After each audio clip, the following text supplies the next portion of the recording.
Remettez-vous-en à Dieu. Mes enfants bien-aimés, je vous remplis de lumière et d'amour. Je suis Jésus, Fils de Dieu. Tout ce qui commence dans votre vie prend fin, de même que chaque jour finit au coucher du soleil. Mais il viendra un jour qui sera le dernier, et quand le soleil se lèvera de nouveau, vous serez dans la lumière infinie de Dieu.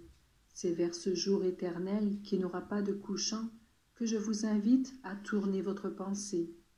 Au cours de ma vie mortelle, je vous ai dit, celui qui croira sera sauvé. Cette foi qui sauve, vous l'avez reçue, et en abondance.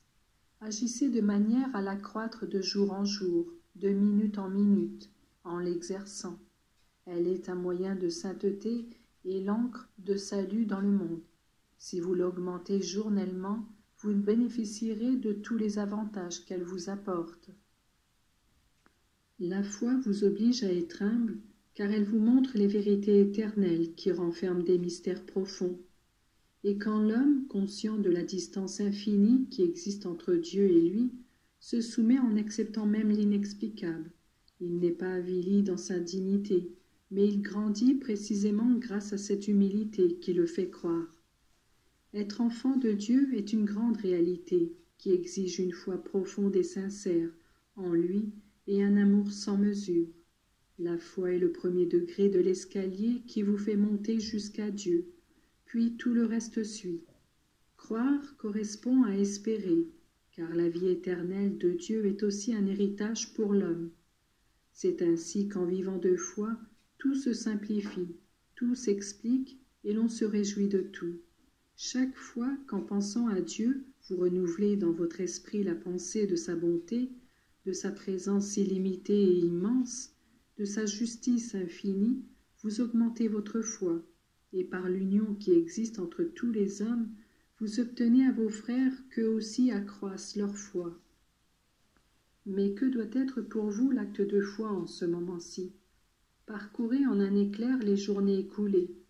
Tout vous avait été promis et chaque promesse a toujours été tenue. Je vous incite à considérer ce fait comme une preuve à laquelle vous devez recourir dans les jours qui viendront. Dieu vous a dirigé et vous dirige. Que jaillisse de votre cœur un hymne d'action, de grâce, pour ce qu'il a fait en votre faveur. À ceux qui vous font du bien, vous avez l'habitude de dire votre merci. Si la foi vous montre Dieu comme votre grand bienfaiteur, c'est à lui que vous devez prouver votre gratitude. Et pour ce qu'il fera pour vous, ayez foi encore, et soyez, voudrais-je dire, excessif dans vos demandes. À ce propos, je veux vous donner un conseil. Il arrive souvent que mes enfants ne soient pas contentés dans leurs désirs. Parfois il s'agit de désirs nuisibles à votre âme. Ce sont des choses puériles ou trop humaines, que par la patience, la réflexion et ce sens de l'équilibre qui doit vous diriger, vous pouvez résoudre aussi bien par vous-même. Le recours à Dieu est toujours indispensable, mais vous devez collaborer par la raison, la volonté et l'intelligence.